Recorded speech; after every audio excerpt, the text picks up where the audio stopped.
Rob Moore, thank you so much for your time this morning. We're still celebrating here in South Africa the news of Benni McCarthy being appointed as the strikers coach at Manchester United, of all clubs. I mean, this is, by all accounts, one of the biggest clubs in the world, if not the, in terms of the reach of their supporters and just the global brand itself. Just let us know what went into this, because it caught us all napping. We never saw it coming. Yeah, no, it's look, at the end of the day, Benjamin, it's what I need to do to earn my living is to keep abreast of the market and see where opportunities exist. And normally when a coach is appointed to a position, they can bring in a number of supporting assistants with them. And it varies from coach to coach. You get some coaches like Antonio Conte is at Tottenham, maybe has 5 or 6 or 7 assistants, and they may be assistant coaches, they may be physio, they may be analysts, they may be goalkeeper coaches. So it all varies from coach to coach. But when Erik ten Hag, Manchester United appointed Erik ten Hag, I noticed there was not many names that were linked with him going to then take on the job at Manchester United. So I contacted Erik, and obviously because we're on the lookout to start Benny's career in Europe, and I thought there was Benny had a lot of value because he's a player who as a player he played at Ajax, so he understands the philosophy of how a lot of Dutch coaches think.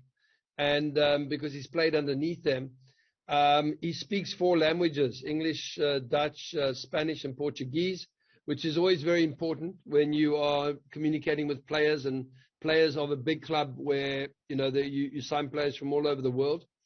And he's a well-known player. He's played in the English Premier League, which was a league that Erik ten Hag was going to move into for the first time. And his CV as a young up and coming coach spoke for itself as well. So I thought at the very least, I thought he may be an interesting candidate for Erik to consider. And I contacted Erik, put his CV in, put in a document a little bit about that, explained about him, his philosophy, and et cetera, et cetera. And then that was back in about somewhere around May. And then in early July, Erik contacted me and said, listen, can Benny come in for an interview? And I said yes, and we went to United for an interview. That interview went well. Benny spoke about the time when he's been coaching in South Africa, and I think he mentioned something about that, under his time at Cape Town City and at AmaZulu, 9 players had never represented their country before, and they won their first cap for their countries while being under the coaching of Benni McCarthy. So what that meant is that Benni McCarthy is not only a coach that can be on the field and win things, but he's a coach that can make players better. And which may sound like an obvious thing, but it's not, because a lot of coaches may look and they might buy players that are already established and at the peak of their career. Then it becomes more of how can they fit in tactically into the setup? How do their characters fit in, et cetera, et cetera. But a coach who can also make players better is also invaluable. And he mentioned that to Erik, and I think that was an interesting point he brought up. And then Erik asked if Benny could come take a session of the under-23s, which he did, some days later. And then Erik said, look, I'm considering a couple of other candidates. I'll come back to you to tell you if I'd like to pursue this or not.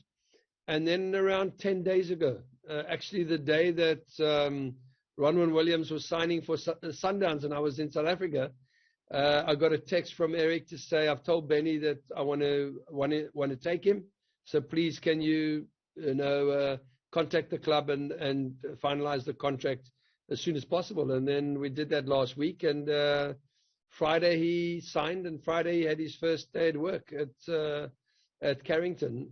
So it was, pretty good. Did Eric know Benny before or know of him, or was this the first time he's heard of Benni McCarthy? He didn't know him personally beforehand, and neither did his assistants. But certainly they knew of him.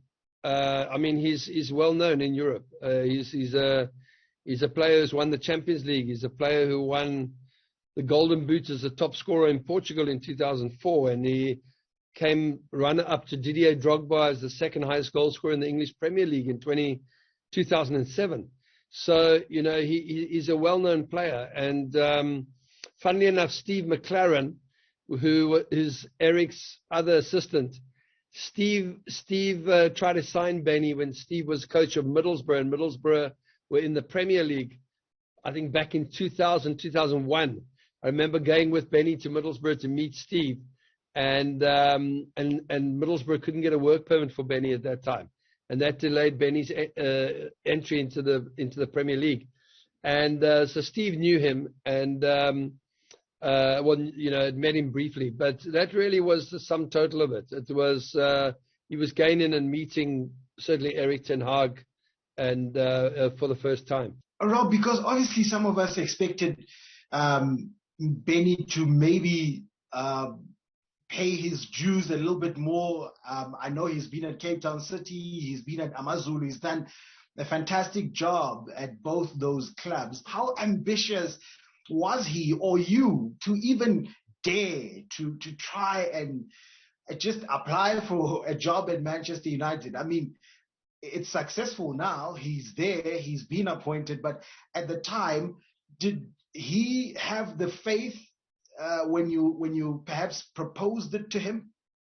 Well, he never knew until I told him, you have to go for an interview with Erik ten Hag on so-and-so day. And he looked at me and he said, "What are you talking about?"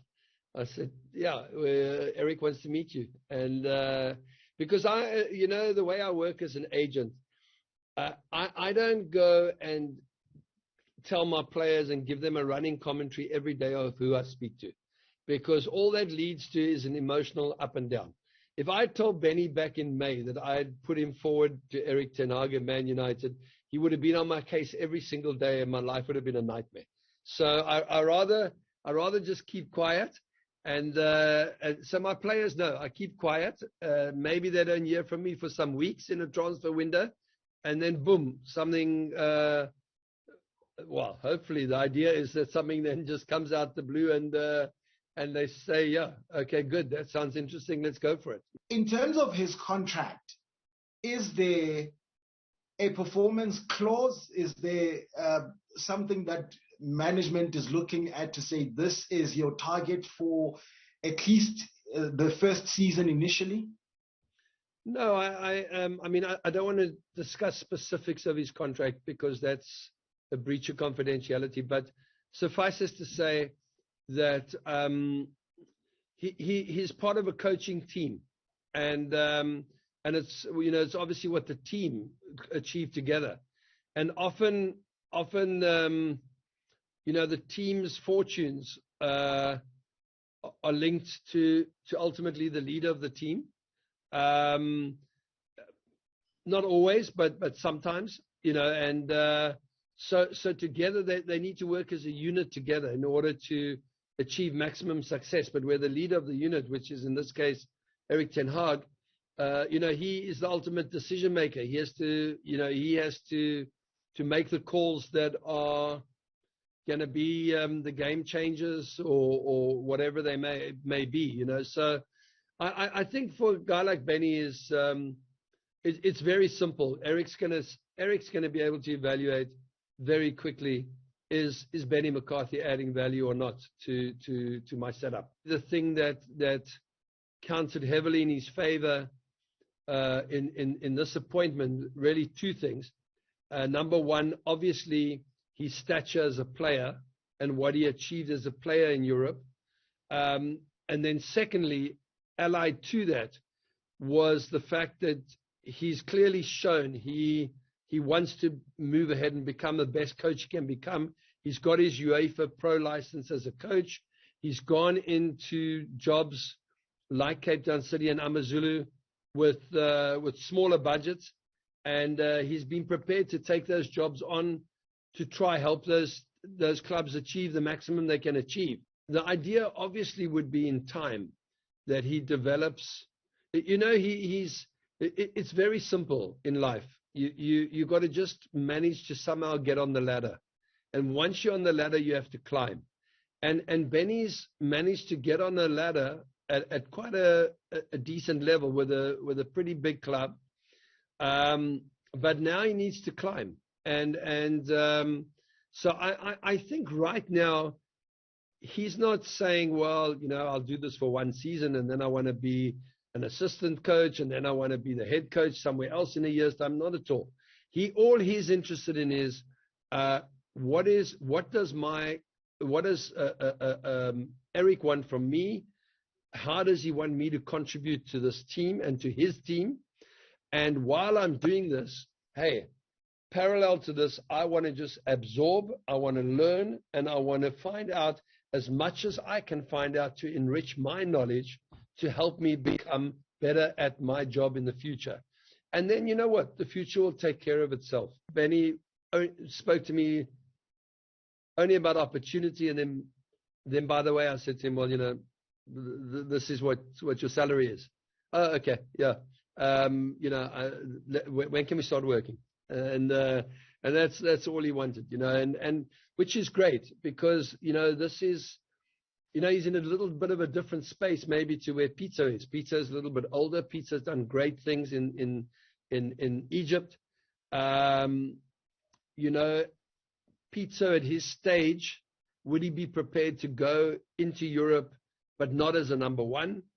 That's a big issue that maybe Pizzo might be facing going forward. The second thing is, whatever club he can become a number one at,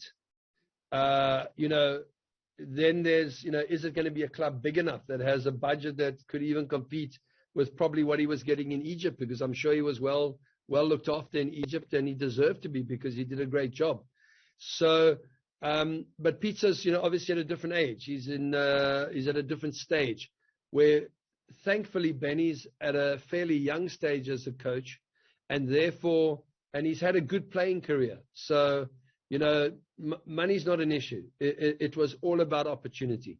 And it's something that he intends to try grab with both hands,